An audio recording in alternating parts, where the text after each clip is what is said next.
Hello and welcome to the Rabbit Atheist. I am your host, Ed Raby, a former pastor turned atheist, now a compassionate anti-theist. I'm going to hang out for just a little bit while I wait for everybody to show up a little bit more. And this is Saturday. I'm going to start doing a reaction to a video every Saturday to kind of balance things out. My ultimate plan is to do this live reaction and then the next Friday do a more formal video reaction to whatever I'm reacting to today. And today we have a guy addressing the problem of evil, which he says is easily explained. So yeah, I think I got rid of the echo, Martin. But yeah, I'm also a little bit froggy still. My voice is really, really bad. Here, let me get the microphone down a little bit farther. Trying not to eat it, but my voice is really weak, but it's there. So there's that. Let's see, who's here tonight? Let's see, going back, we got Fred is here. Earl was fashionably early. Let's see. We got Martin. Welcome. The mighty Filbert. All right. But yeah, so that's kind of the way I'm going to try to do things every week, which is do a live reaction on Saturday, and then Friday I will do more of an official video reaction where I break it down and as quickly as possible and what my problems are with the video. But today we're doing a guy named Matthew something or other, 3 letters, and of course that's probably not his real name, but he wants to break down the problem of evil and simply explain it. But it's going to be interesting to see what he does. I've already watched this video through once, like right before I got on stage today. So I have some of the things in my head of what I want to say to this guy, but always appreciate the help from the chat if you see something that I do not. So let's bring this guy in. Okay. Some of you may have seen this on, I think it was Logic, and I think TMM may have done one. I didn't watch those. I saw the video. I said, hey, let's deal with this guy and see what he does. But let's get started. Let's have him introduce what he wants to talk about. Recently, I was thinking about the question of how can a good and all-knowing and all-powerful God allow evil in the world? Either he's not good or he can't stop it, meaning he's not all-powerful. This is also known as theodicy, the question of theodicy. And it's so old. It's probably, apart from sin and people loving sin, it's probably the biggest reason why folks aren't Christian, is this. Okay. He's kind of cute, but that's all he's got. All right. Yeah, okay. He was doing pretty good until he got to that last bit there. But yeah, he basically states the problem of theodicy pretty succinctly is, you have an all good, all knowing. I would argue omnipresence has something to do with that as well. Everywhere God, who is also good. So how does evil and suffering in the world exist? Okay, now it's a very general question at this point of evil and suffering existing very generally. He hasn't really defined exactly what part of the problem of evil is yet in the video. Some people I see that take on theodicy, they they weak sauce what the suffering is. Like they will just talk about suffering, or they'll just talk about unnecessary suffering. They won't talk of they won't talk about like moral evil, why people morally do evil to people, which is that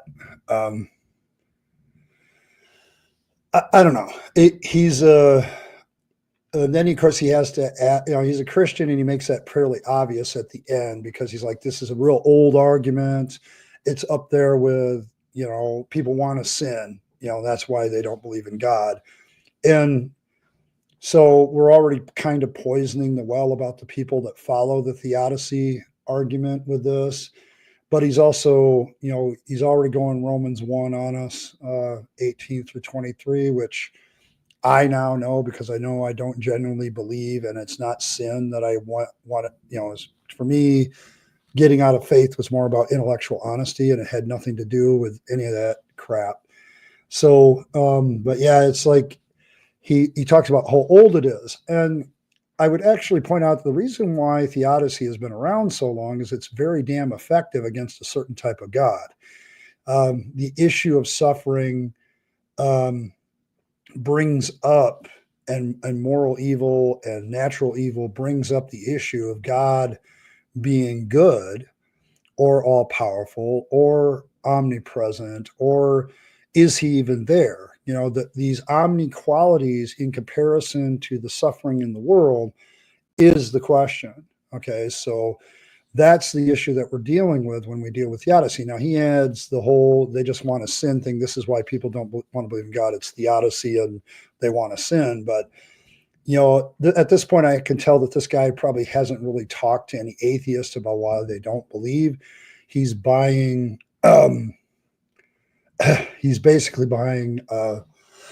Excuse me. He's basically buying into what apologists say about atheists and why they're atheists, and he's not really, and he's buying what his Bible says about why people don't believe.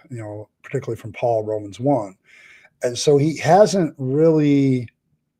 He's already kind of indicating he's going to be a little bit snarky against this view. So we'll see where he goes.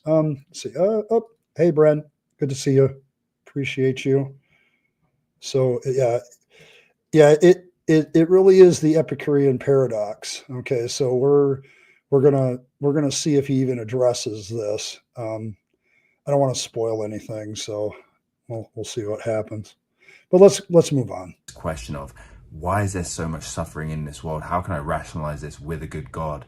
How dare he let this be? And it got me thinking because whoa.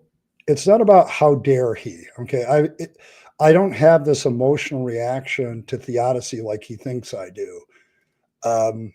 It's not about how dare he is. How is this logically consistent?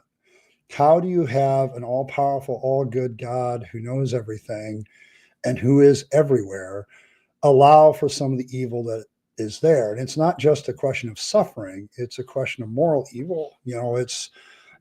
I often use the very shocking example, and I do this on purpose, but you basically have God sitting in the corner while a sexual predator molests a child, and if he's a serial killer, will kill that child later, and God knows all that, sits in the corner and watches and does nothing. That's theodicy.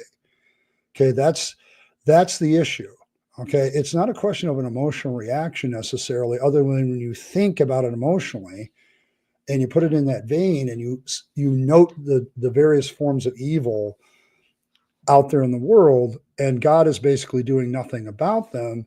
Whereas if I'm in that situation, I suddenly become aware of a sexual predator that's going to molest a child and is probably going to kill that child afterwards. I'm going to do everything in my power to stop him. Okay.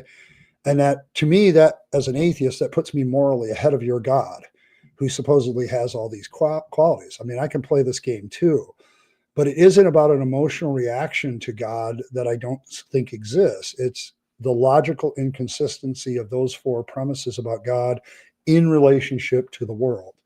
And so, he's kind of trying to bring an emotional reaction to this, but that's not my reaction. I'll back him up just a couple seconds. And it got me thinking because, the disciples struggle with theodicy. They struggle with this question. When Jesus... How? I'm very interested to see this, but how did they deal with the philosophical argument that I just laid out? Okay, how did they deal with that? Okay, I'm just I don't know where you're going with this. Yes, Bren, I get you. I get you. Yep. I'm glad somebody coined the term excusegetics. That was great. Yep. So yeah, most of us are more moral than the Bible. Created a world with a perfect God and imperfect, uncaring nature. Yeah, I mean, if you make God not give a shit or he's slightly malevolent, this world makes a hell of a lot more sense. Okay, even if he had all the omni qualities, you just at that point you're dumping the omnibenevolent, all-loving God. Okay, you're keeping all his powers and stuff, intact. But yeah. So it's that. But let's see where he goes with this. I just wanted to react to that part of it. Of that no, how do you know that the disciples dealt with this issue? So I'm going to see what happens. Died on the cross, they said, we had thought he was the Messiah. We had thought he was God, as he said he was, as he claimed to be. He claimed to be the way, the truth, and the life. He claimed to be living water. He claimed to be the bread of life. But after what we just saw, he can't be. God can't be who he says he is because we just saw the suffering of Jesus Christ. Okay, I want to stop there. First of all, he's engaged in a lot of conjecture as to what the disciples would have thought. And we have another problem with the disciples, which I'll talk about later, but when I get a little farther into this video. But if the disciples have exist, if I grant that, okay, if I grant that the gospels are accurate in some of these things that Jesus said about himself, and aren't post hoc rationalizations by the author or completely made up, which is also a possibility. We have no idea knowing how the disciples actually thought. And this is one of the annoying things I find about an ideal with apologists and theists is this assumption of knowing what people think. They just they just assume that they know what people think or what they were thinking, and they try to put themselves. There's just this, to me. There's just this aspect of arrogantly presupposing what people think. Okay, and even if I were to look back at any ancient antiquity figure, I wouldn't assume to know what they were thinking all the time. Okay, because I'm not them and I'm not facing that situation. I can kind of create similar things, but it doesn't necessarily mean that I'm going to know what they're thinking. And so I think we're already off on a bad foot because you're kind of assuming that they're dealing with theodicy in the first place, which I don't see that any of them actually address that question in what they say. But I don't, excuse me once again, I'm probably going to cough every once in a while because that's where my throat is. But it's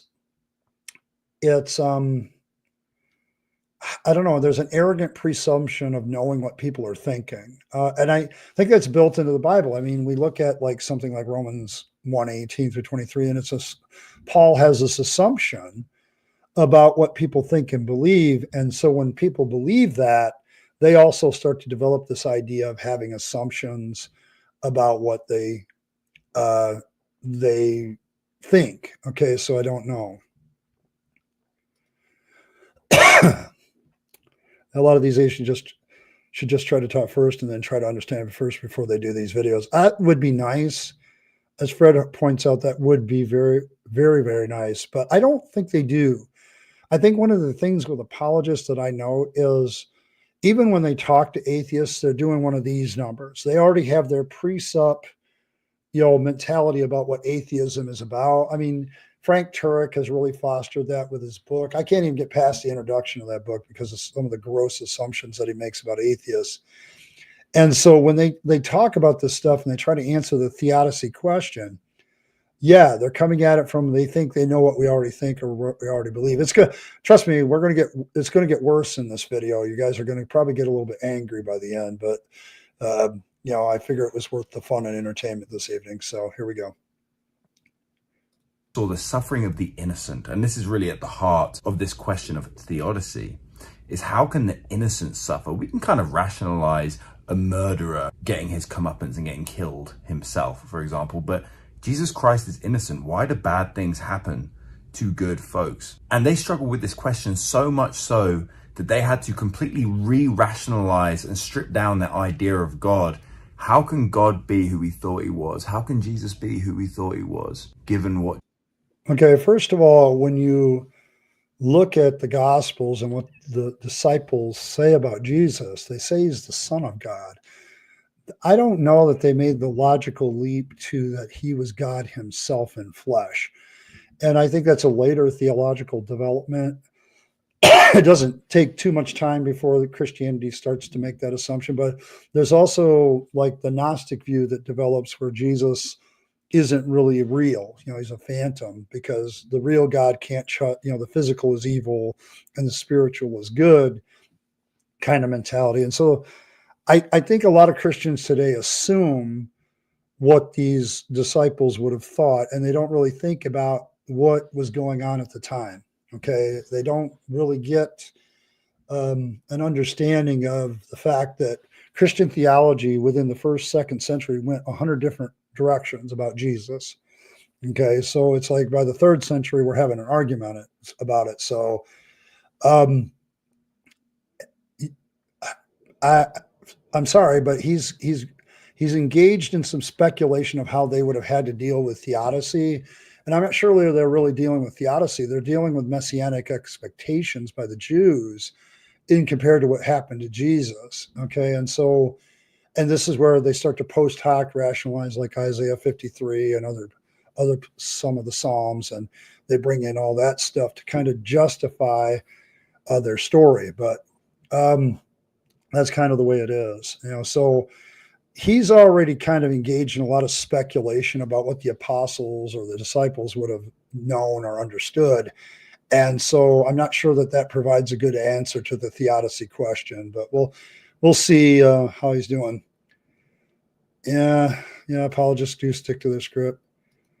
Yeah, I don't know. I think the Jesus you think loves everybody is something you created in your head. So that's that. Yeah, as Fred said, he never met the guy. So, but let's go on. Just happened, given the undeserved destruction and wickedness that we just saw, we must have been mistaken. But something had to change, because these disciples would go from being defeated by this question of theodicy, this question of suffering in the world, to living a life for God, proclaiming the gospel and being Christians. And often this question is not just, how do you explain it? Because we're human beings, so fully explaining it isn't really necessary. But how can I worship a God who allows this evil? How can I look him in the face and say, I love you, God, I trust you? How can I trust God? How can I rely on God? But these disciples went ahead and lived a life of trusting and relying on God. Okay. He said that a couple times, and I want to address it. Fred beat me to it here, but that's not related to the question. Okay. They saw Jesus suffer and die. And of course, if that's true, that shattered their beliefs about them. And they had this messianic belief fostered by their culture at the time that certainly would have shattered those beliefs. But that's not the issue. Okay, the issue is, okay, you can sit there and talk about the innocent suffering all you want, and that definitely is part of theodicy, but it's also natural evil. It's also general, trying to reconcile the idea of an omni God and all the things that happen on planet Earth. Like there's a lot of actions that people take that God could stop, and I don't think would make a hill of beans of difference as to their growth and development. And then you have to kind of see, at this point, you're kind of setting yourself up. And I realized that when I was a Christian, I was setting myself up with these kind of arguments, because now I'm saying the evil is necessary. Okay, I have to have evil because we're already heading in the direction. We have to have evil for some reason that God wants.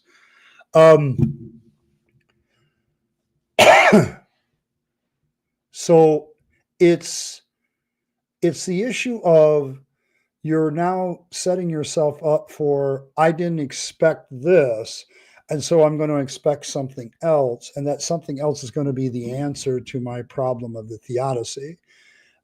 My problem with the video at this point, okay, and when I first watched it, it was my problem. One is the major assumptions, but two, you're already moving away from the theodicy argument. Okay, you're trying to reframe it into your Christianity already. You're not even dealing, forget Jesus. Okay, Jesus doesn't appear until 2,000 years ago, if he appears at all. How did theodicy get answered before Jesus? Oh, we were all looking forward to Jesus.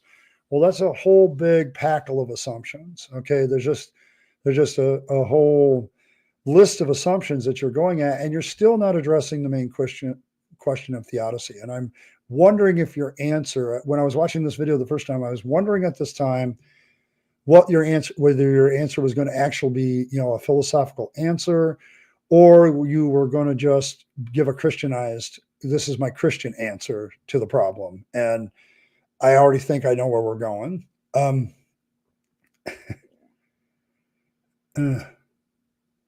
Oh, traveling abroad, interesting. All assertions without evidence. That's nice theology, but it's not history. Yeah, it's a bit random, but I agree. I agree. It's interesting.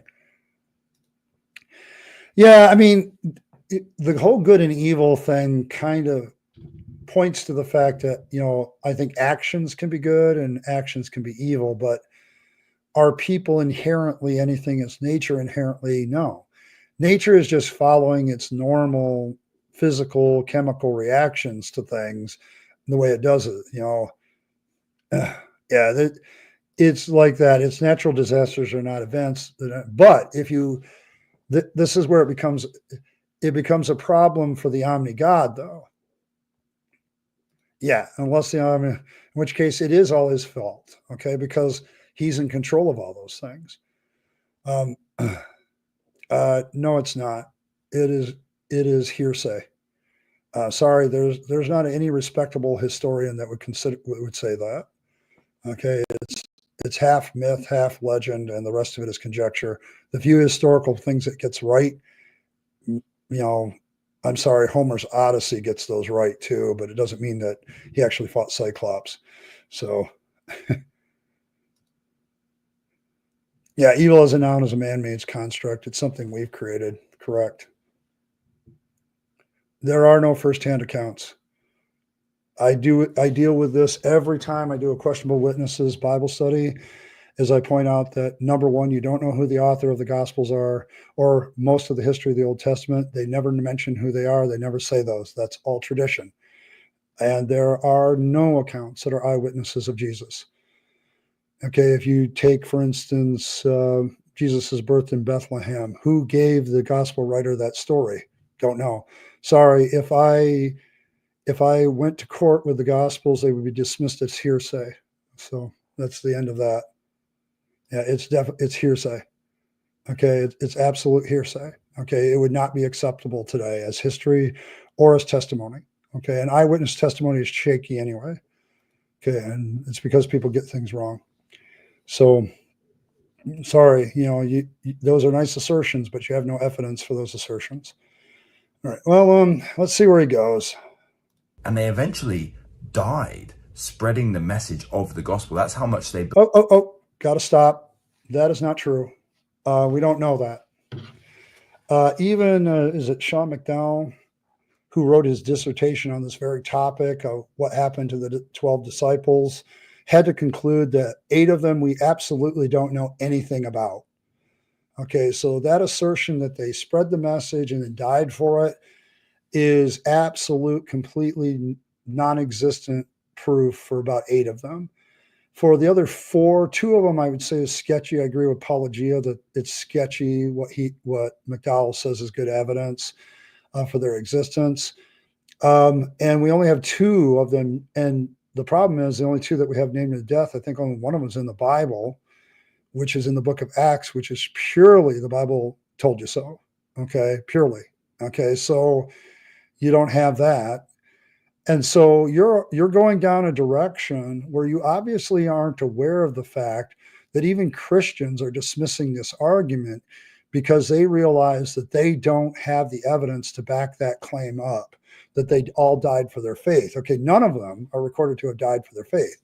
Even if I take the Acts account of history of James, John's brother dying, in prison, being killed by Herod, there is nothing in that story that indicates that he was asked to recant or had an opportunity to do so. Okay, when you look at these accounts, there's nothing there. All 12 of them do not have any record, historically or otherwise, that they died for their faith. None. That is Fox's Book of Martyrs level shit. Okay, which is completely questionable. Yeah, so it's Sean McDowell. Yeah, that's what I thought. But he even had to say we need to stop using this argument, okay, because there is no evidence for it whatsoever. Okay, and yeah, Josh used that argument all the time, but his own son is backpedaled on it. Okay, and so the fact that Matthew here is going down this route of something that even Christian apologists are now walking away from because they know they don't have any evidence for it, is interesting. I find it very interesting that these people keep using arguments that their own side knows is patently false. Okay, and so the whole idea that the apostles all died for their faith, sorry, that's not backed up by history, okay, at all. And even Sean McDowell, who wrote his doctoral dissertation on this very thing, I believe, says, no, we should stop using that argument because we don't have any evidence for it. So already, your answer has already included conjecture, speculation, and now falsehood. Great. We're off to a great start. Believed that Jesus Christ was trustworthy and that he was God. And the big difference that took them from kind of being defeated in their theodicy, in their question of suffering, and living this life of boldness for Jesus Christ was resurrection. Resurrection was the difference. And this is at the center of the question of theodicy. The reason we see... No, resurrection isn't the center of the question of theodicy. Even if you resurrect everybody at the end, and this is something I said as a theologian, as a Christian, to other people who held this view, that doesn't solve the problem of theodicy, because theodicy is about the here and now, okay, not the hereafter. See, because the problem with anything hereafter is there's no evidence for anything. There's no evidence for life after death. There's no evidence for, any afterlife mythology. There's as much evidence for heaven and hell as there is for Valhalla and, reincarnation and all the rest of it. Okay. All the stuff that we talk about, this is what happens to you after you die, is pure conjecture. And that's what's, my problem with all of it is because you have this assumption, okay, that he's engaged in order to deal with, the problem of theodicy. And I'm sorry, that may be your answer as a Christian, but it doesn't answer the question of theodicy to the atheist, okay? And you've already demonstrated that you don't really know what atheists believe by what you said, so there's that. So there's that, and I don't know. You got a problem there. Hey, Kay, long time no see. Well, actually, I've seen you on other shows and poked my head in, but yeah, thanks for coming by. I appreciate it.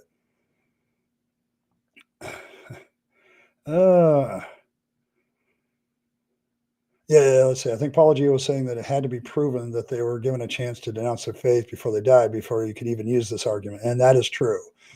He does do that. That, and as I've said, there's no proof that any of the 12 did that whatsoever.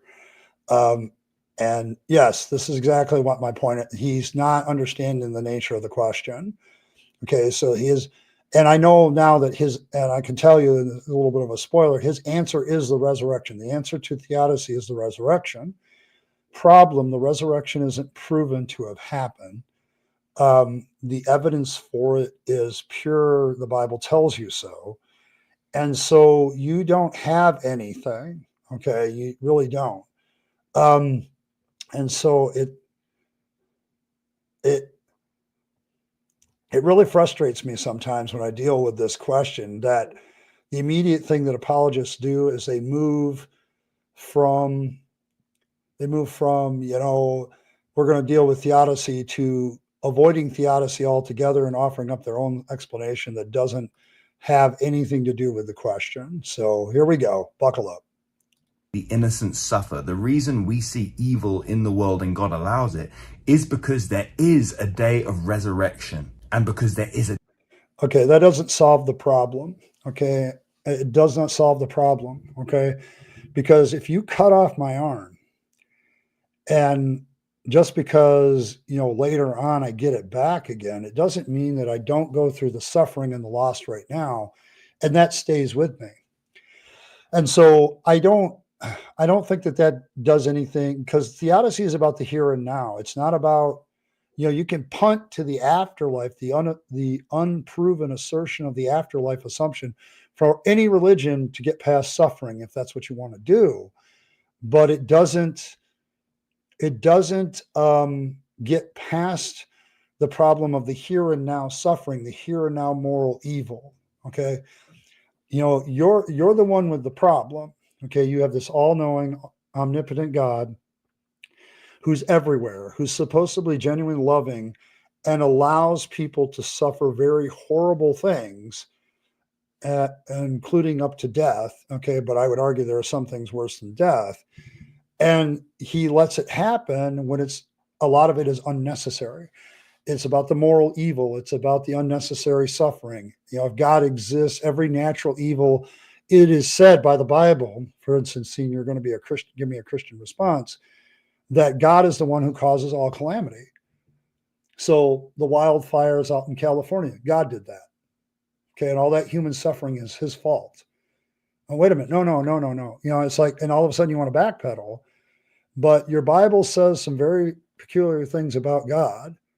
That, hey, your God does these things. If earthquake happens, it's me. If a tsunami happens, it's God. Okay. And so there's that aspect of it. Yes. And this is the big question for me. It doesn't excuse the violating morals that God supposedly put on man's heart in the physical world. Kentucky KA is absolutely right about this one. This is one of those things where, that's my issue. Okay. It's not the unnecessary suffering. And this is where you're weak saucing theodicy. Okay. I've seen this done so many times by apologists now that they want to talk about the suffering angle, but they never want to talk about the moral evil angle. They want to avoid the deliberate decisions that people do to harm one another. And then God does nothing about those things. He literally doesn't stop a person from stabbing somebody and ending their life when he could. Okay. There's nothing to be gained for somebody being stabbed to death. Okay. Once they're dead, they can't learn anything from that. Oh, but they go to heaven.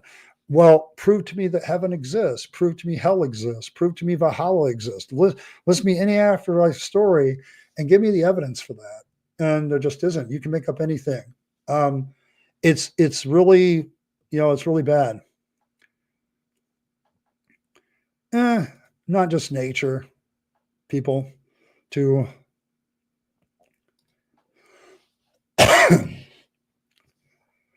Being afraid. Yeah, I think the real issue with this guy is, like so many demonstrate, you're right. They're afraid to actually look theodicy in the face. At the beginning of this video, he tried to label it as an old argument against God. The reason it's lasted so long is it's a damn good one.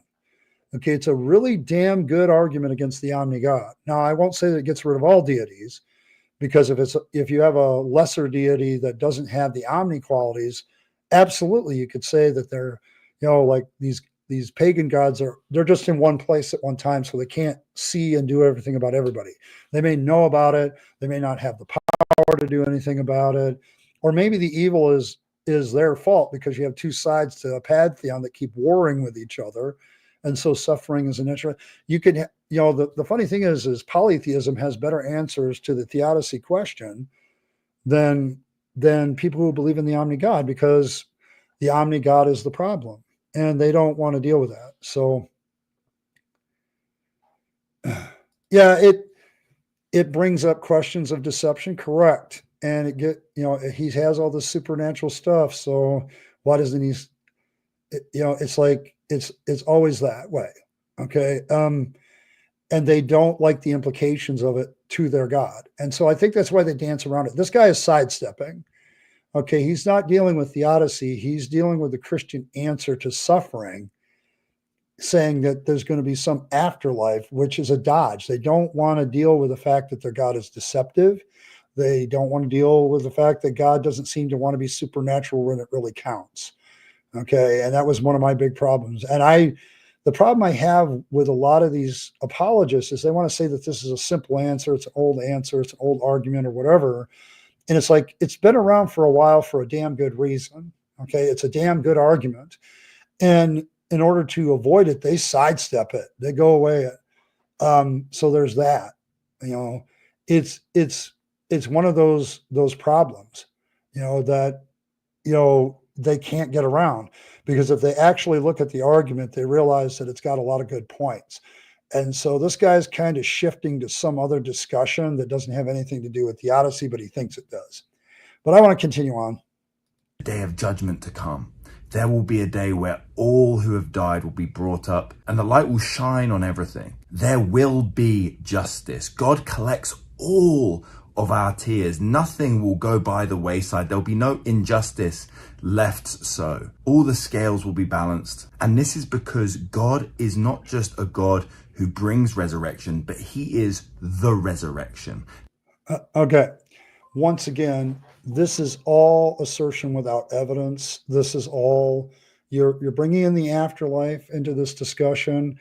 You have no evidence for your afterlife. You have and none of this still deals with the theodicy question of the omni-God versus evil and suffering and moral problems. You're basically saying, oh, it's okay because we'll all resolve it all at the end.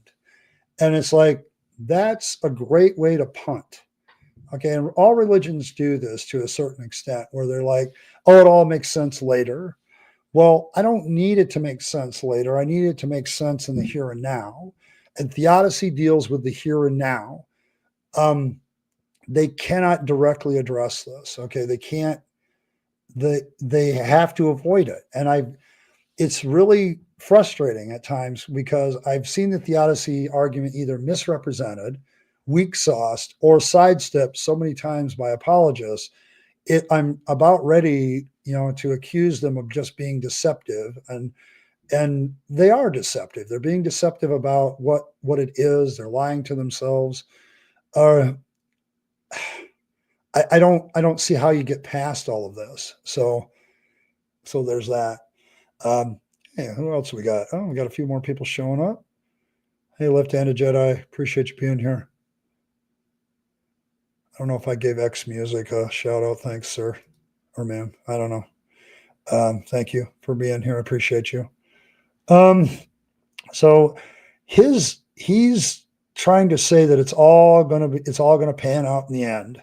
And this is an old answer. He wants to talk about old the answer, the argument of theodicy is, the answer of it's all going to pan out and God's going to make it work at the end is also equally old. Okay, it's just as old. And he's trying to say that the video's title is Explained Easily, the problem of evil explained easily. And he's giving an easy explanation. It's still a shitty one though. So I don't know. What are you going to do? You say that my argument here is bad, but your answer is equally as bad and equally as old, by the way. Christians and apologists have been giving the answer of, hey, it's like, whatever, it's like God will make it all work in the end. And it's like, that's an old answer too. And so there's that. So I don't know. I mean, it becomes a real problem. Martin brings up one of the biblical points, start talking about Job. I know exactly what he's talking about.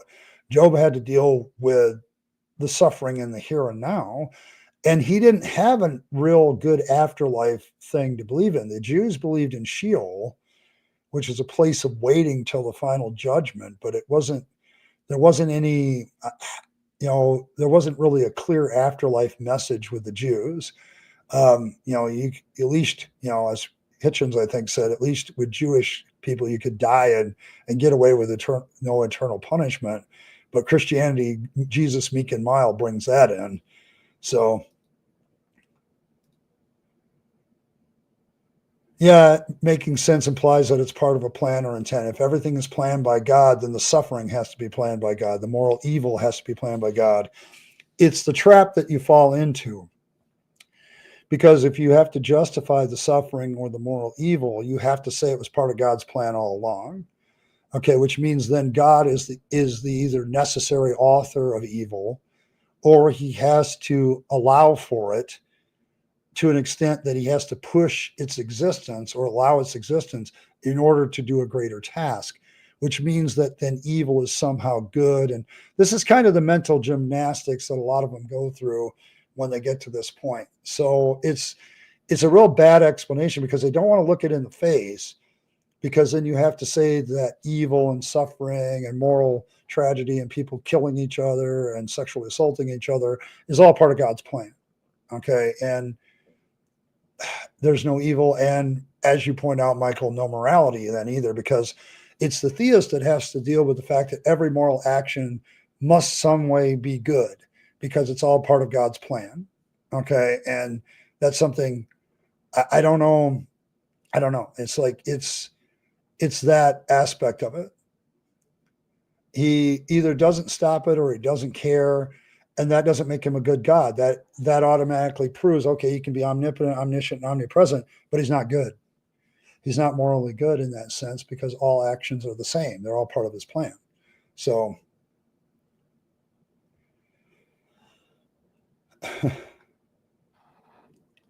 we'll see let's let him continue. The good part's coming up. So that's why we can trust in him. We don't have to trust in an action or even a day. We trust in him because he is the resurrection and the life. Now, if you want to be an atheist who okay. Before we get to talking about atheists, once again, this is an assertion without evidence. Okay. The real problem with all of Jesus's words in the book of John in particular is they are written so late that we don't actually know that Jesus said any of that. Okay. And it's like I said, the Gospels are complete hearsay. Okay. They're absolute hearsay. They would not be accepted as history and aren't accepted as history today. And they're certainly not going to be good testimony in a court of law if you're trying to prove what he just said. Okay. That's, it's kind of a, we're going to explain theodicy away. We're going to hand wave it away or whatever at this point, because he's not really dealing with the question.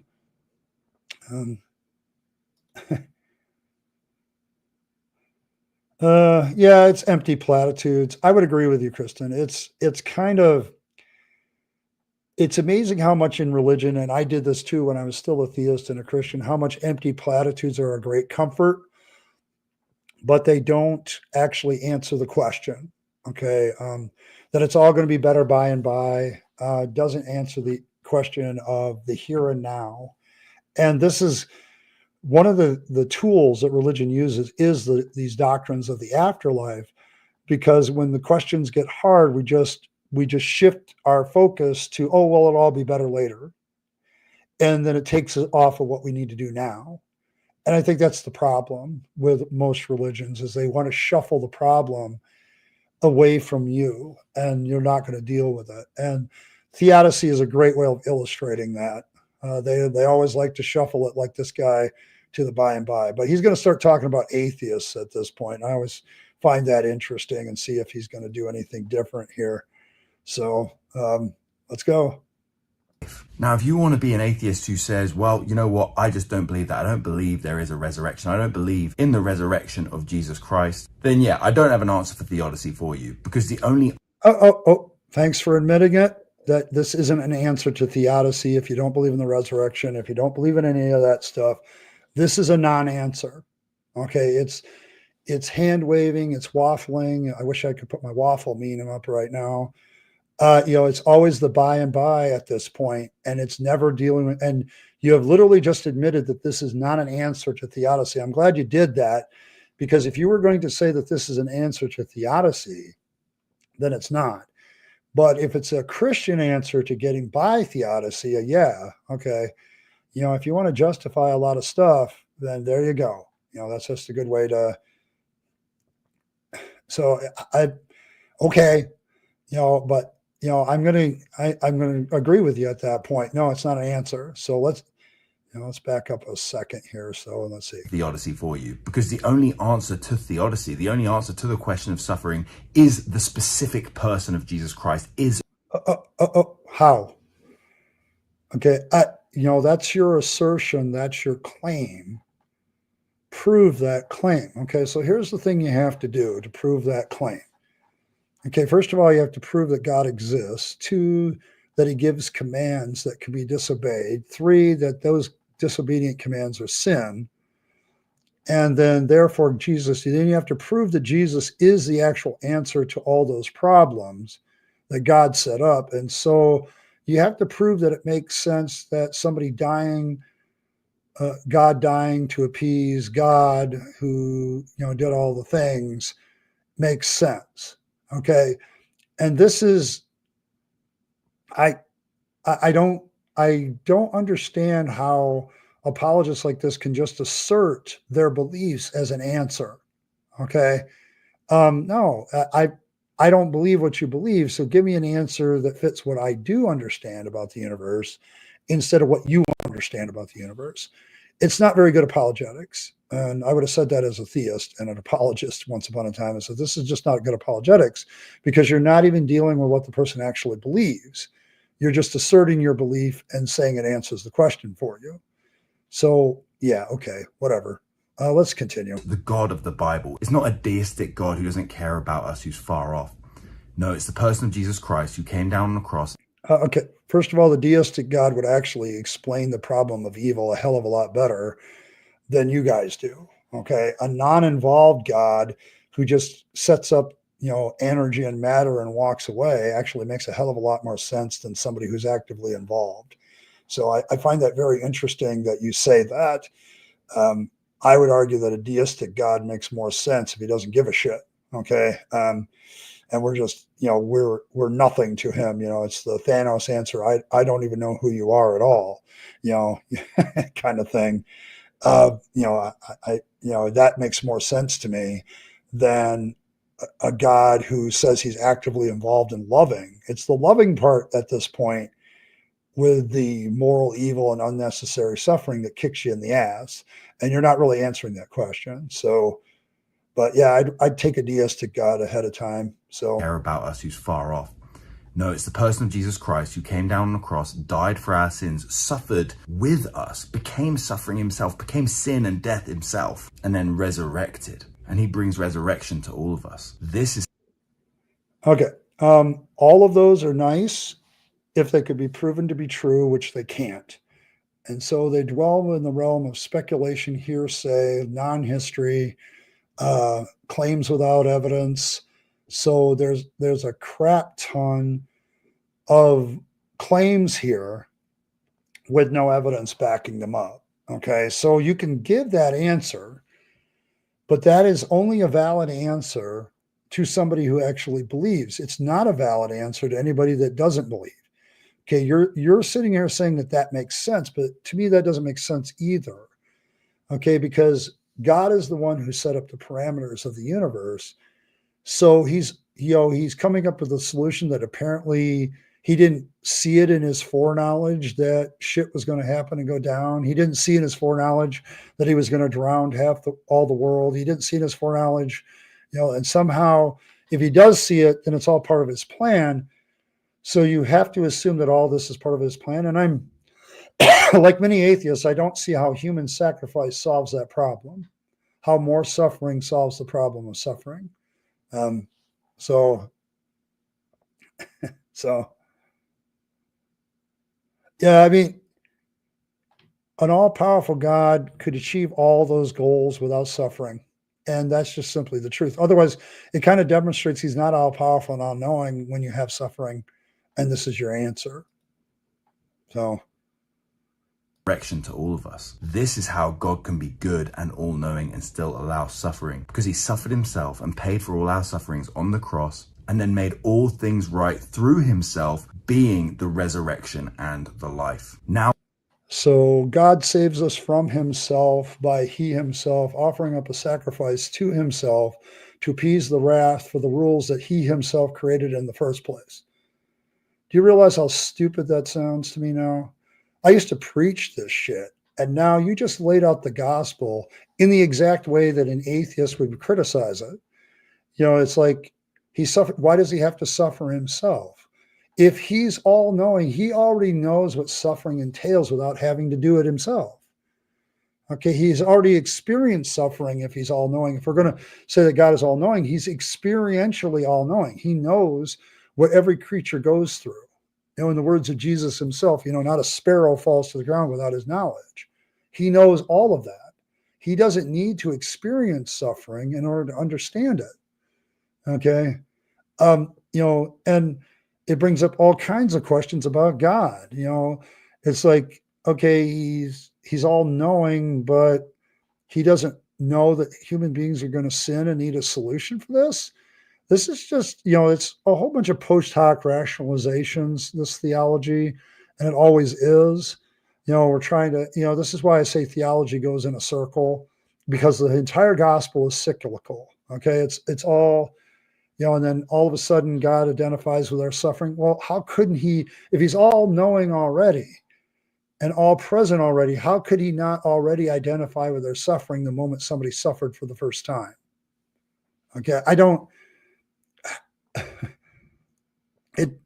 Why do you need suffering and evil to solve the problem of suffering and evil? It doesn't make any sense. Okay. It's like, you're not demonstrating anything at that point. Okay. So, but let's move on. I beat that dead horse more than once in my life. So it's like the gospel doesn't make any sense to me anymore. It's all going around in a big circle jerk and it doesn't really answer the problem. So yeah. The questions of whether God does have a free will.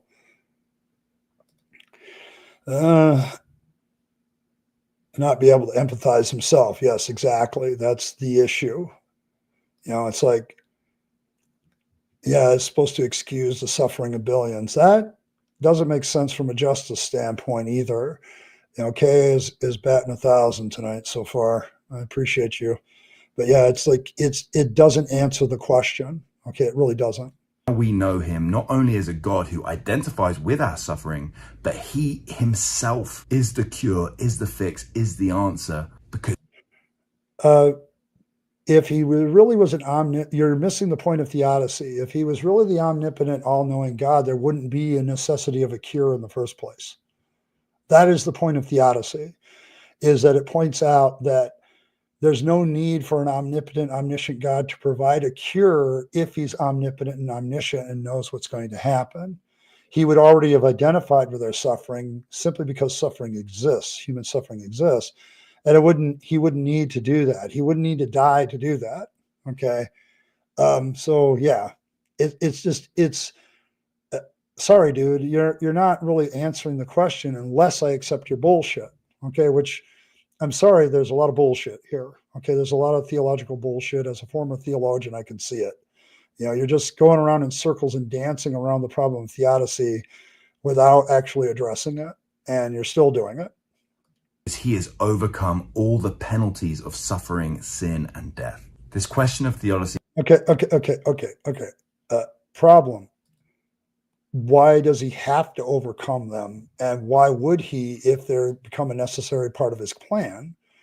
Okay, we have to conclude that if God gets everything he wants, then the fall was part of his plan. Okay, and once again, if he's omniscient, he already identifies with their suffering the moment somebody starts to suffer. He would know what they're feeling. He would understand what they're feeling because he's God. Now, all of a sudden, he needs to sacrifice to understand that? I'm sorry, that doesn't follow. But okay, let's keep going. Suffering, sin, and death. This question of theodicy isn't just something that atheists don't have an answer to, by the way, because I would say to an atheist, what does atheism do about suffering? You just have whoa. First of all, theodicy is only a problem for theists. It's not a problem for me. Okay. I don't have a God that's omnipotent or omniscient. Uh, as far as the answer to suffering, I suppose we'll get to that with some of your points here in a minute. But let's be very clear. I don't have to have an answer for this to be a problem for God. Even if I had said answer, which would be ridiculous because theodicy is really a problem just for people that believe in this omni God. It's not a problem for me. Okay. But as an atheist, I'm not sitting here waiting for God to ride in on his right charger to deal with the problem of suffering. You know, why don't we just understand? Left-handed Jedi said it's perfect. Why don't we just? The universe was never perfect. It had been. The fall wouldn't have shattered everything. It would have. It. The universe has never been perfect. It's never been right from our point of view. Okay, we've evolved to fit it as best we can, but we're not a perfect fit either. So I'm sorry, I don't have a problem here. You're the one with the problem. Okay, if you're going to attack me and my issue of suffering, then you're completely avoiding theodicy at this point. And now you want to do a defense by counterattack, and that's exactly, I think, where you're going to go. But let's hear what you have to say and see if I have an answer. To accept it as a brute fact, and you're not even allowed to say that it is objectively or innately bad. Whoa. Objectively or innately bad? Well, first of all, I'll admit this. Suffering is a little bit of subjectivity to it. Okay, because let's take a common example to illustrate this. A lion kills a gazelle. Bad day for the gazelle, good day for the lion. But the gazelle suffers a little bit of terror and death, but the lion avoids starvation, so that's good for them. So there's a lot of that in the natural world where something brings about benefits from somebody else. I was thinking the other day when I taught World Geo, we talk about volcanoes. Volcanoes are very destructive, and at their initial thing, they can be quite bad, but the ash and stuff they leave behind is an absolute gold mine for agriculture. Okay, so yes, this notion that suffering is all bad, I don't want to black and white it because it's not that way. But I absolutely can say that, suffering is bad because when I suffer, it feels bad to me. Okay, it's like, I don't, I'm not trying to be rude here, but it's like I have answers to these things. I fight against suffering because I can define, as an adjective, a good action leads to benefit for the people, gets rid of suffering. Suffering kind of seems to be a human condition that we don't like. And whether I can objectively define that or not is irrelevant. Okay. Because suffering is in a sense subjective. Okay. So it's like, I'm not trying to be rude here, but damn, dude, do you have any understanding of what suffering is? Okay. And you're not dealing with the moral evil questions either. Okay. I don't want to be killed. Okay. So it's probably a really good idea that I don't, do it myself and I don't promote it in others. And we as a society create rules like don't murder, and that exists in almost every law code around the world, regardless of religion. It's almost like human beings created morality and to fight suffering, to fight the moral evils of the world, sharing with each other when we need to, I help you, you help me, are all elements of our morality that help us alleviate suffering, and no God is required for any of that. But to say that I don't have an answer, no, that's wrong. You may disagree with the foundations for that answer. You may think that there's a God necessary for the answer, but I've just kind of Occam razored that shit out. So I don't know where, I can't quite remember where he was going with this. Well, let's keep talking. Because what if I like suffering? There's no objective foundation from which you can tell me I'm wrong. So what's your problem with it? Not only my problem with it is it doesn't lead to longer life. It doesn't lead to well-being. It doesn't lead to peace and harmony, which are better states to get things done in as a human being. It's like, I don't get it. I don't get it. Um, I'm not trying to be rude here, but I do have an answer to these things. You may just disagree with it. And this is another example of you obviously never have actually talked to an atheist about these issues. You've never asked, hey, what is your answer to moral evil? What is your answer to the suffering problem and why we should fight against it? Because most of us have answers to that. It's just, I don't think that apologists listen to them and actually deal with them. I think they have their script and they don't lead it. And you're just kind of, I don't like things that hurt me. I don't like things that cause me problems, and so I work for a world that does that less for me, but, out of my self-interest, I want it to also be for other people. Okay. Because if I help them, I'd like them to help me in return. These are all basics of morality that have evolved in us as part of our evolution as a social population and social species. To me, morality is a necessary component of just being a social species, and it doesn't need a God to have it. Okay, I don't know. I just it doesn't really touch me. The problem of evil doesn't touch me the same way it does you, because you're the one that believes in an omni God. I don't have that problem, dude. I just don't. Um, Suffering hurts. I don't like that. Easy. Yes, exactly. Okay. It's like suffering negatively impacts people. It impacts me. And so I will fight against it. Why wouldn't I have that answer and fight against it? Why do you need a God answer for you to actually take up the moral conundrum of helping people out? I don't need that. Okay. I just don't. Since the problem of evil assumes one version of Christian deity to exist, we can also assume that morals are written on our hearts and we can judge objectively. Michael, it's a good thing I know you. But yeah, I mean, that's the pat answer, but it's a logical leap, okay, of great proportions, as Michael is pointing out here. It's like you're leaping from your assumption that Christian deity exists to that God judges our hearts and he's objective about it, but you haven't proven any of those assumptions. Okay, so your whole answer to the problem of evil, one, isn't an answer, and two, is an assumption based on your previously conceived Christian assumptions. And that doesn't help any of us. It certainly doesn't lead the discussion along, but you haven't really answered the theodicy problem. Okay, you just kind of gone into your own Christian answer, and then now you want to attack atheists and say, well, you don't have an answer. Well, that's not the point. Theodicy isn't my problem. Okay, it's not my problem. It's your problem, and you need to recognize that it is your problem, and in dealing with it's a thing that is proposed to you as a problem for your God, and all the logic that follows through that. If a God is good and has the power to stop it, why doesn't he, is a damn good question. And sidestepping it to, well, it all makes sense by and by, is a load of shit. Okay, that's an unproven assertion that there is a by and by in the first place. And so, you haven't proven that even exists, but you're just going to punt it away because you don't want to look it in the face.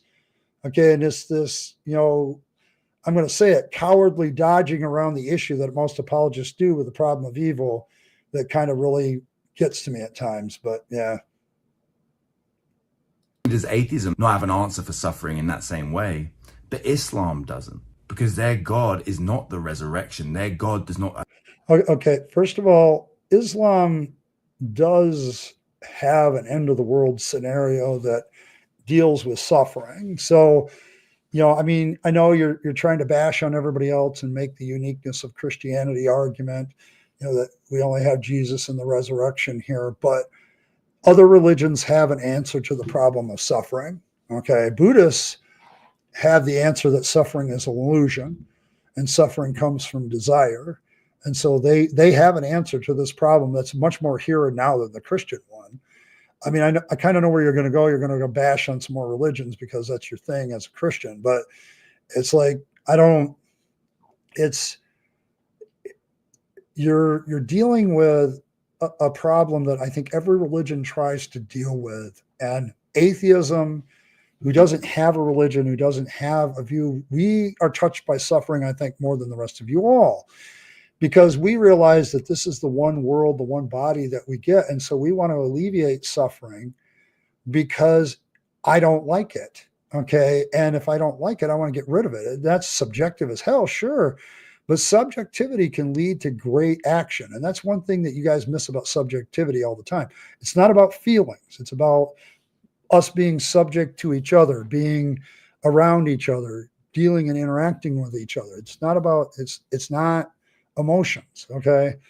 And you have this assumption that that's what subjectivity is, and you got to be objective and rational. Well, believing that a God solves all the problems at the end without any evidence to support that assertion is also irrational.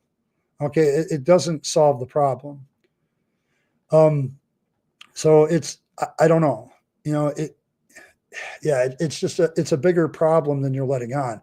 But to say Islam doesn't have a solution, no, they have a paradise, they have an afterlife, they have a judgment, they have a hell, and your afterlife doesn't solve the problem of suffering either if there's a hell, because now you have continued suffering that goes on forever and ever. So your Christian God not only doesn't get rid of suffering, but he continues to promulgate it into eternity. Okay, so you haven't gotten rid of the problem. Okay, you just danced around it and you haven't dealt with it. So I don't know. It's just really weird to me. See, Grumpy Librarian. Any good creator, not just to try, unless the God has a requirement to create, then it would have to weight potential suffering against it. Yes. Okay, I can buy that. Yeah, any creator God that creates, they would have to put, even if they're not omni, they have to put in like some sort of mitigation against suffering. Otherwise, it says something about that God's morality, doesn't it? That maybe they're not necessarily all good. And that kind of gets rid of that part of the argument too. So valid point. Yeah, there's a lot of average Joes. They're everywhere. Yeah, nonstop sunshine creates a desert. That's correct. Yeah, I think he needs to. It's not just, you're right. It's not just that he hasn't spent time around atheists. He hasn't spent time around other religions and other theologies either, because Islam has an answer to the problem of evil and suffering. Okay, I know that they preach it and teach it. It's there. Okay, so I don't understand how he misses that, but he's very much what I would consider an apologist trope talking point person. He's just spewing that stuff out again and again. Okay, and now he's saying, oh, you guys don't have an answer, but I do through the resurrection. Well, prove the resurrection without using your gospels, because the gospels are hearsay. Prove that there is an afterlife. Prove there is a resurrection to be gained. Prove that people come back to life from death. Give me that. And yeah, they never do that. So let's see who else he's going to bash on here for a minute. Identify with our suffering. Hinduism, Buddhism, Judaism, it doesn't have an answer for this. But Judaism is the basis for Christianity. Okay, it could be reasonably argued that Christianity is nothing more than a sect of Judaism. And you are pulling from the Old Testament law as a Christian, which is Judaism. Okay, so to bash on Judaism is to bash on yourself. Okay, they had an answer to the problem of suffering too. Job's answer was, the Lord gives, the Lord takes away, blessed be the name of the Lord. Ecclesiastes, which is part of Judaism, the whole thing, when all has been said, is to fear God and keep his commandments. In other words, the best solution we can come up with a God is to be, afraid of him all the time, that he's gonna nail us.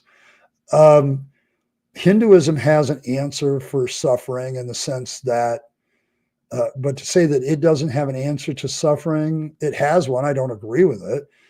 But, Hinduism has a ton of different ideas of how suffering is mitigating. It has suffering gods, I'm sure. Its pantheon is huge. It has Vishnu getting past all of that. So to say that they don't have an answer, that's nonsense. And Buddhism, holy crap.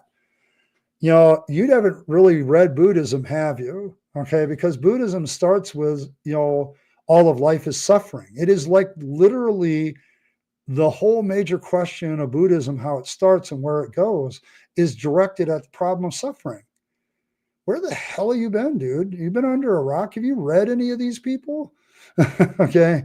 It's like, dude, Buddhism is all about suffering. I mean, it's very appealing to an atheist if you want to have some sort of metaphysical views, but you don't have to have a personal God in Buddhism, but it's like, it's like, all life is suffering, and suffering is an illusion because of our desires. That's Buddhism, the first tenets. It's the first thing I ever read about Buddhism, and every Buddhist text I've read starts out with this idea of suffering. To say that it doesn't have an answer, you may not agree with that answer, but to just blank out say that these religions don't have an answer to suffering tells me how ignorant you are of religion, and how arrogant you are about your own. Okay, I'm going to use that word. It's just an arrogant statement. Okay, it's just plain arrogance. Yeah, I know. I used to be there. They live in their own bubble. They don't really try to genuinely understand everybody else. Because apologetics has definitely gotten to be about keeping people in the faith and not about actually engaging other faiths or even engaging atheism as a whole. It's just really weird what they do. They make these very strong statements about other faiths and about atheism, and it's pretty clear that they've never talked to anybody or done any study on it. They've heard what their preacher said. They've heard what the apologist said. They've thought about it, and they just are regurgitating what they've already heard, and it's kind of sad. Yeah. Yeah, once you say God is benevolent, you have a big logical problem. And that really, I mean, when I look at theodicy, I can accept a God that's omnipotent, omniscient, and omnipresent. What I can't accept, given the suffering in the world, the moral evil in the world, is that he's in any way benevolent. Okay, if he is benevolent, then all the other things, you have to get rid of all the other things, the omnis, omniscient, omnipresent, all that stuff, all powerful, all that. You have to get rid of all that and have God be a loving God, but can't do anything about it, doesn't know about it. Or you have to have all-powerful, all-knowing, everywhere present God who doesn't give a shit, okay, or is not benevolent. You one of those things has to go, because otherwise it's just logically inconsistent with what we see. And so the thing that bothers me about getting further to the I'm God is you're getting closer and closer to just some guy with cool magic tricks. Boy, are you right about that. Oh, Kristen, that's the point when you trim down that. Yeah, one of the ways I got past this as a theologian is I became an open theist. Okay, which I could maintain that God was an all-loving God, but I dropped all the classic definitions of all powerful, omniscient, and all present. Because based on the Bible, I couldn't maintain those. Okay, there's times when God, he can't fight against iron chariots, so he can't be all powerful in the sense that we think all powerful. There's many times where God says, "I didn't know," which means he didn't know. Either that means something or he's lying. Okay, and so, or you have to get rid of he doesn't have the power to stop it. Okay, he just doesn't have the power to do anything about it. And that's the issue. You can have a good God, a very loving, benevolent God. You just have to strip him away of a lot of those qualities of omnipotence and omniscience and omnipresence. Otherwise, you have a problem. And the problem with this guy is he's danced around the issue the entire time, and he really hasn't addressed the problem of evil as stated. And he's trying to dismiss, it's an old problem that Christianity has an answer for. The problem with that is your solution is an old solution, which is to punt and say, God will take care of it all at the end through the resurrection and final judgment. And it's like, that doesn't answer the damn question. Okay, it doesn't answer the damn question.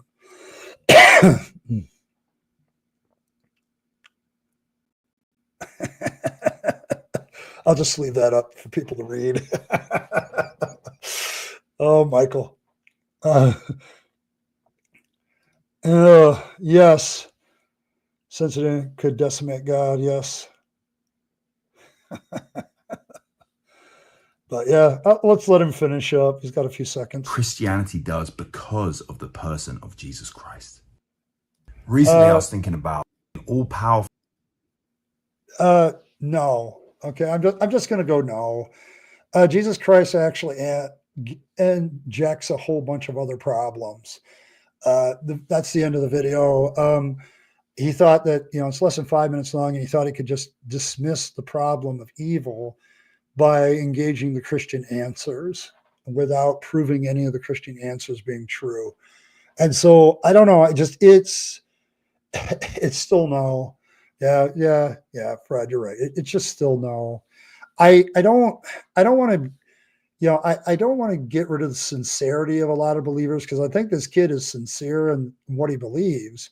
It's just what he believes is built on staying in that Christian bubble, that Christian indoctrinated.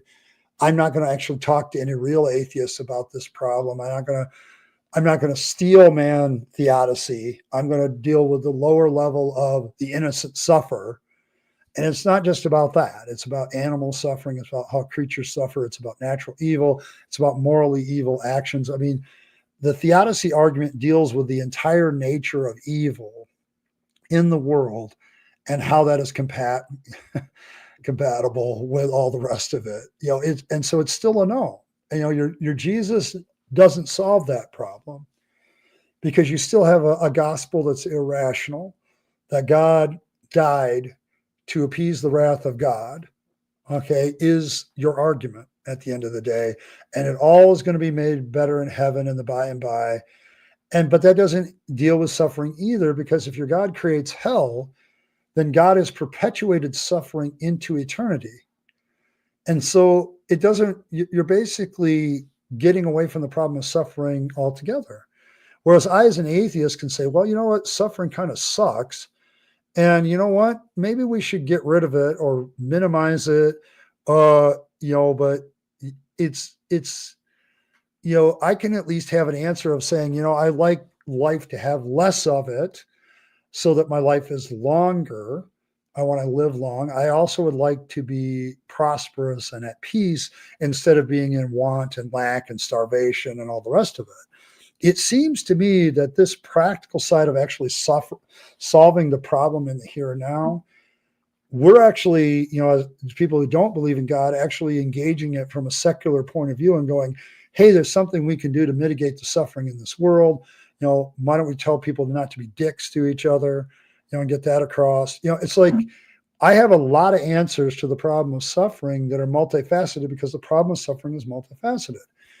But you don't solve the problem of suffering in the here and now by saying, oh, it'll all fix itself later, because that gives you a convenient excuse to just, to not deal with it. Oh, suffering is a problem, but Jesus will solve it later. It's like, you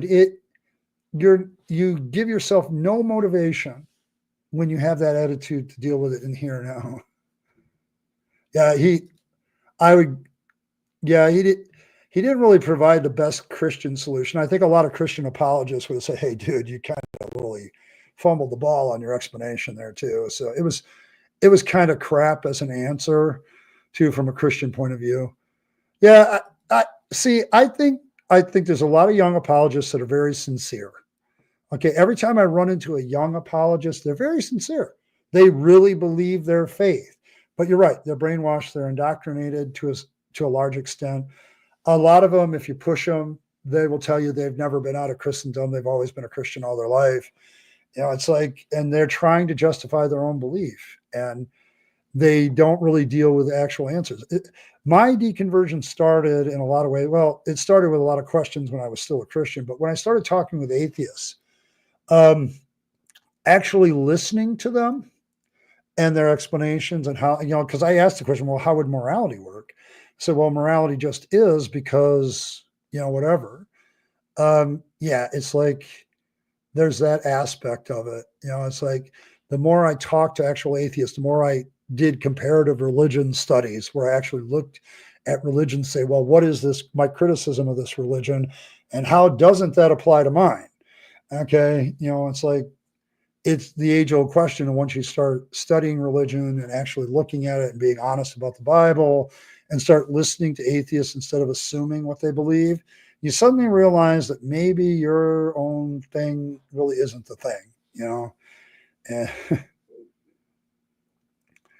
yeah, that's another question. The wrath of God, is that even compatible with goodness? You know,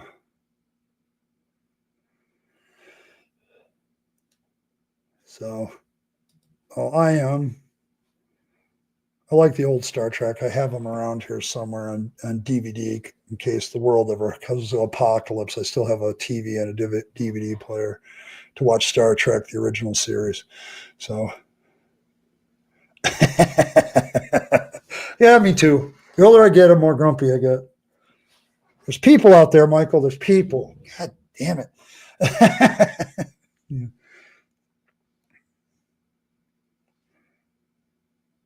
Yeah. Yeah, Gehenna shows up there. Yeah, the thing with the afterlife with the monotheistic religions is definitely a development. Okay, because you read the early writings, there really isn't anything there. Job says his soul would go down to Sheol, which is the grave. Okay, which is so nebulous as to what that means. So I'm sincerely cynical. Yes, and this is the real problem I have with theists because they will approach me and automatically assume I don't have any basis for morality, and so they automatically are poisoned up here about their relationship with me. I have good examples because I think some people at my work are very aware of what I do on YouTube. Okay, they've heard it from others. It's definitely something, and so I think some people of them have come here and watched me, and I can tell how they treat me. Something as simple as like when somebody sneezes while we're working, everybody just pipes up and bless you, God bless you, whatever. When I do it, nothing, crickets. So, it's like, it's kind of that aspect of it. It's like, I also see people, some of them that are very religious, they keep their distance from me just for that reason. And it's really sad because I've never hurt them. I've never done anything evil to them, but they have this moral assumption about atheists that they don't have any morality. It's been a real good propagandized move by the Christians to make atheists into this demonic thing. And I see this in this video with this kid because he's sitting there saying, "You atheists don't have an answer. You don't have," and it's like, have you bothered even to talk to us? And we can sit down and talk to you at length about that answer. I mean, you can live in your bubble forever, or you can come out of it and take a look out of it. So, okay, fair enough. Fair enough. Oh. My best chance to express my thoughts with someone better to question than thanks, Ed. Yeah, I mean, you know, I'm not. I do this for a lot of different people. I don't mind even the theists that come by here and I want to do their drive-bys. Harvey, Fred, it's like quit making statements that I've dealt with 100 times. Sometimes I get that level of impatience. It's like, like the whole thing with the Gospels and the disciples tonight. It's like I'm literally doing an entire series called Questionable Witnesses that questions whether or not there was any eyewitnesses to the Jesus thing at all, where they got the stories, that it's all hearsay. And it's like, go watch that. Okay. If you want all the other discussions about how you can get morality, or to me, morality just exists because we are a social species. We have to have rules and etiquette or whatever you want to call it to get along with each other, to survive and thrive. And you don't need God for that. I think all of that's been hijacked. And so, yes. Yeah. Yeah. Fred, you do add a different color to the stream. I will you. No, it doesn't say that. That is a Christian makeup, that the laws of God are written on our hearts. So, grumpy story of your birth. All right. Kitty in a frying pan. All right. I don't need to hurt them. Yeah, I don't hurt. I don't try to hurt anybody, but I agree. Like this kid tonight, he's deliberately trying to find a way not to actually look at the problem of theodicy because he knows if he actually looks at it, his faith is going to be in jeopardy. And I think a lot of indoctrinated people do that. I know that I did that. Like when I was a Christian, I used to avoid certain subjects. I know that when I was indoctrinating, I kind of taught people how to look at the Bible. Like if the Bible says something that seems to call into question the tenets of our religion, you need to look at it a little bit harder. Okay, you need to fix it. So there's that. I think questioning people's faith, it's amazing how faith is so personal to people that when you question the tenets of their religion, they take it personally because it's a part of who they are. And I get that, but at the same time, if the ideas behind their faith are true, you shouldn't mind them being questioned. Okay, you shouldn't mind them being questioned. So, oh, thanks. Thanks, Fred.